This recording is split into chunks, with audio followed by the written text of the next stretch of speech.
Isu pinjaman online alias pinjol ilegal masih menjadi momok yang terus membayangi masyarakat kelas menengah ke bawah, terkhusus perempuan.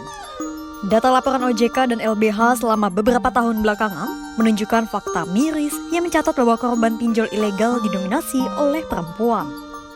Berbagai faktor struktural dan peran ganda yang harus dipikul perempuan memainkan peran besar dalam fenomena ini. Pola yang dialami para korban hampir sama.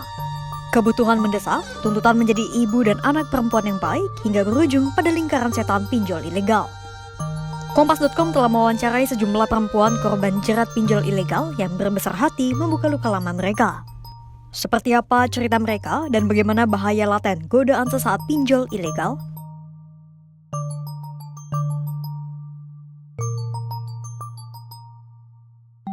OJK melaporkan hanya dalam kurun waktu Januari hingga 31 Maret 2025 sudah ada 1081 aduan korban pinjol ilegal. Dari ribuan aduan itu, 667 diantaranya atau sekitar 61%-nya adalah perempuan. Sementara 39% sisanya alias 424 korban berasal dari kalangan laki-laki. Tren ini tidak terjadi baru-baru saja. Sepanjang 2024, jumlah korban pinjol ilegal tercatat mencapai 15.162 orang. Dan 9.061 diantaranya adalah perempuan. Sementara LBH Jakarta melaporkan sejak 2018 hingga 2024, sudah ada 1.944 orang yang melapor karena terlilit utang pinjol. Dari jumlah itu, 1.208 diantaranya lagi-lagi perempuan. Itu baru dari LBH Jakarta, belum lagi laporan dari LBH kota lain. Mereka terdiri atas para ibu, anak perempuan, hingga para perempuan kepala keluarga yang harus menanggung berbagai beban ganda. Namun, tak ada asap tanpa api. Perempuan para korban pinjol ilegal tak bisa serta-merta disalahkan. Pasalnya, terdapat faktor struktural yang memiliki pola serupa dari tiap cerita para korban. Apa faktor yang menyebabkan perempuan rentan menjadi korban jeratan pinjol ilegal?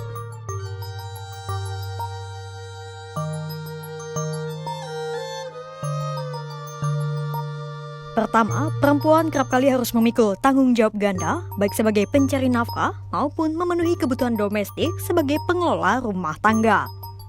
Hal itu turut disampaikan oleh Direktur LBH Jakarta, Fadil Al-Fatan, pada Senin 28 April 2025. Pasalnya, perempuan seringkali menjadi korban dalam relasi domestik dari pasangan yang mengalami kesulitan hidup karena masalah finansial. Terlebih, dalam masyarakat patriarkal, ketika suami atau ayah tidak hadir dan tidak kompeten dengan peran tradisionalnya sebagai kepala rumah tangga, para perempuan diwajibkan untuk memastikan kelangsungan hidup anak-anak dan suami, bahkan orang tua mereka, apapun caranya. Mulai dari membayar sekolah anak-anak hingga membiayai pengobatan orang tua.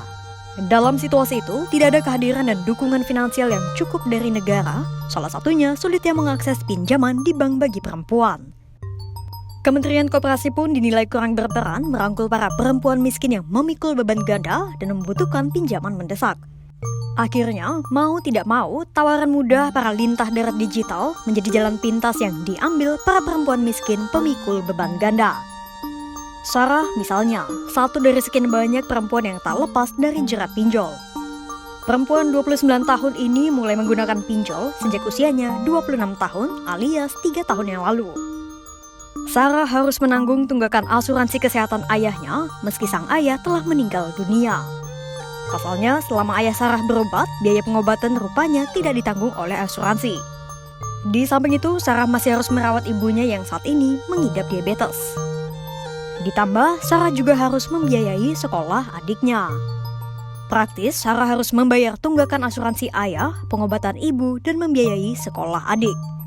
Beruntung, Sarah bisa lepas dari jeratan pinjol akibat dikelilingi teman-temannya yang baik dan bersedia meminjamkan uang untuk membayar pinjol Sarah.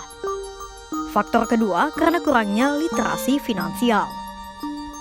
Faktor ini tak hanya dialami oleh para perempuan, namun juga umumnya korban pinjol lainnya termasuk laki-laki. Faktor ketiga adalah tekanan gaya hidup dan prestise sosial pengaruh media sosial yang kerap menjerat kaum kelas menengah. Faktor ketiga itu pun sejatinya tak hanya dialami oleh perempuan, namun juga laki-laki. Mereka yang tak bisa membayar besarnya bunga pinjol ilegal kemudian mendapatkan perlakuan yang kerap merendahkan martabat manusia dan perlakuan tak manusiawi dari para debt collector. Mulai dari teror, ancaman yang disertai pelecehan seksual melalui doxing, hingga perampasan data pribadi. Bahkan karena intimidasi berlapis itu, tak sedikit dari perempuan korban pinjol ilegal yang memilih mengakhiri hidup mereka. Praktis, para pinjol ilegal itu melakukan pelanggaran hukum berlapis, mulai dari memberikan pinjaman yang tak sesuai dengan aturan OJK, hingga melakukan intimidasi pada korban. Lantas, apa yang harus dilakukan?